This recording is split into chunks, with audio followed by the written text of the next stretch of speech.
HDFC bank ने अपने कुछ अधिकारियों कर्मचारियों को छुट्टी पर भेज दिया है और वजह है एक पुराने मामले की जांच। ये मामला है क्रेडिट स्विस से जुड़ा हुआ बैंक के बॉन्ड्स। ये एक तरह का निवेश प्रोडक्ट से जुड़ा हुआ मामला है। दरअसल जब क्रेडिट स्विस बैंक डूबने की कगार पर था तब उसके बॉन्ड्स में बहुत नुकसान हुआ था। अब जांच एजेंसीज ये पता लगा रही हैं कि भारत में किस बैंक या ब्रोकर्स ने इन बॉन्ड्स को ग्राहकों को बेचा था और क्या इन्वेस्टर्स को पूरी जानकारी दी गई थी या फिर नहीं। इसी जांच के दौरान एचडीएफसी बैंक का नाम भी इसमें सामने आया है।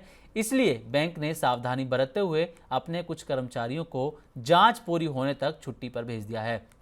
रिपोर्ट्स के मुताबिक ये मामला एचडीएफसी बैंक की वेल्थ मैनेजमेंट टीम से जुड़ा है, यानी वो टीम जो अमीर ग्राहकों को निवेश सलाह देती है। बैंक ने कहा है कि वो जांच एजेंसीज के साथ पूरा सहयोग कर रहा है और फिलहाल किसी पर आरोप साबित नहीं हुए हैं। तो सर एचडीएफसी बैंक इसने जो ये डिसीजन लिया है, क्रेडिट स्विस का जो मामला है, ये पूरा मामला आपसे सर एक बार जानना चाहेंगे कि क्या पूरा मामला है और इसका जो आम इन्वेस्टर्स हैं उन पर क्या असर होता हुआ नजर आएगा सर।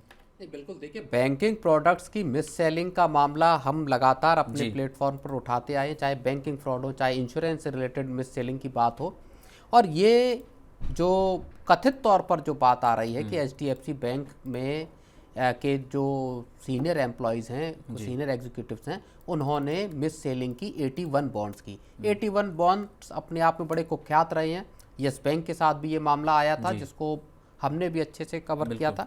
अब बताया जा रहा है कि एचडीएफसी बैंक ने अपने 2 सीनियर एग्जीक्यूटिव्स को लीव पर भेज दिया है।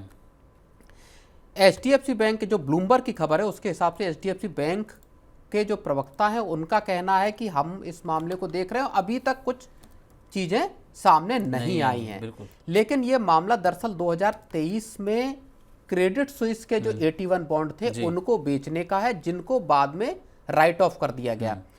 क्रेडिट स्विस एक क्राइसिस में फंसी और उसका अल्टीमेटली एक मर्जर किया गया यूबीएस कॉर्प के साथ। इसमें दुनिया भर के बैंक फंसे और दुनिया भर के इन्वेस्टर्स फंसे और बिलियंस ऑफ डॉलर्स का यहाँ पे लॉसेस हुआ।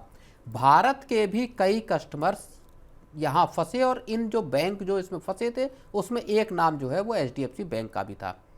तो ये कहानी इसलिए बेहद महत्वपूर्ण हो जाती है कि क्या मिस सेलिंग हुई यहाँ पे। एचडीएफसी बैंक मना कर रहा है, कह रहा हम जांच कर रहे हैं, लेकिन ये जो मसला है ये फिर हमको यस बैंक में जो 81 बॉन्ड्स की किस तरह से मिस सेलिंग हुई थी, लगभग 5000 करोड़ का मामला है ये यस बैंक वाला, तो उसकी पूरी कहानी को एक बार फिर से हमको याद दिलाता है। यस बैंक में सर 8000 करोड़ के आसपास की बिल्कुल ये रकम है।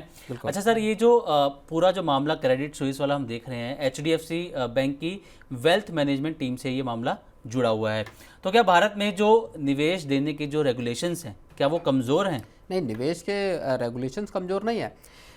81 बॉन्ड्स को रिटेल इन्वेस्टर्स को बेचा नहीं जा सकता, ये स्टेटेड रूल है। इसमें $1 मिलियन की आपकी इन्वेस्टेबल कैपेसिटी होनी चाहिए, वो एक अपवाद है, उसमें रूल्स कड़े हैं। लेकिन पहले के मामलों में इस तरह की चीज़ें हुई हैं जहाँ पे कि ये गड़बड़ियाँ यहाँ पे हुई हैं। लेकिन असली मसला असल में 81 बॉन्ड्स के बेचे जाने का या किसी दूसरे प्रोडक्ट को बेचे जाने का नहीं है। इसमें एक और बात भी है, दुबई के जो रेगुलेटर हैं उन्होंने भी इस मामले को उठाया था और इस वजह से एचडीएफसी बैंक को एक पिछले महीने एक स्टॉक एक्सचेंज फाइलिंग भी करनी पड़ी थी, जहां उन्होंने बताया था कि उन्होंने रेगुलेटर ने इनके जो प्रोसेस है उसमें लैप्सेस बताए हैं, बिना जो ऑनबोर्डिंग के इन्होंने कुछ जो कस्टमर्स हैं दुबई के वहाँ पे उन्होंने इनको फाइनेंशियल प्रोडक्ट्स बेचे।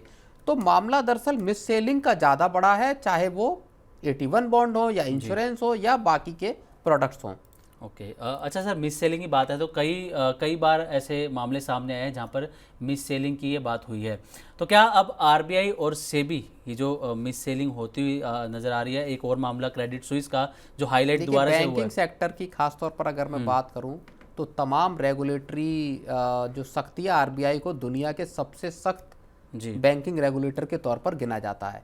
इसके बावजूद अगर आप पिछले 6 महीने 7 महीने की अगर आप देखेंगे, खासतौर पिछले साल नवंबर दिसंबर में आपका आया था न्यू इंडिया कोऑपरेटिव बैंक का मामला, जहां बैंक का जो कंट्रोल है वो आरबीआई को अपने हाथ में लेना पड़ा था। उसके बाद इंडसइंड बैंक का मामला आया जी। फिर आपका एक अब ये मामला आ रहा है। तो तमाम सख्त रेगुलेशंस के बावजूद यहाँ पे ऐसी घटनाएं दिखाई देती हैं, ये एक थोड़ी सी चिंता की बात दिखाई देती है। बिल्कुल। और सर इसमें जैसे येस बैंक का जो 81 बॉन्ड का हमने जिक्र किया, जो इन्वेस्टर थे जिनका पैसा डूब गया, अब इन्वेस्टर की तो वो देखिए वो पूरी राइट जिंदगी ऑफ भर हो की कमाई है। 81 बॉन्ड में ये है कि आपका प्रिंसिपल अमाउंट आपको वापस नहीं मिलता, कोई तय मैच्योरिटी डेट नहीं है, केवल और केवल आपको इंटरेस्ट पे किया जाता है। और अगर बैंक क्राइसिस में पड़ा या इश्यूअर क्राइसिस में पड़ा तो आपको वो इंटरेस्ट देना बंद हुआ, और आपका एक तरीका यह है कि आपका इक्विटी कन्वर्जन हो सकता है, और तीसरा तरीका यह है कि आपका राइट ऑफ चला जाएगा, यानी पैसा आपका डूब गया। तो ये बेहद रिस्की होती है, हालांकि ब्याज इनमें थोड़ा ज़्यादा मिलता है।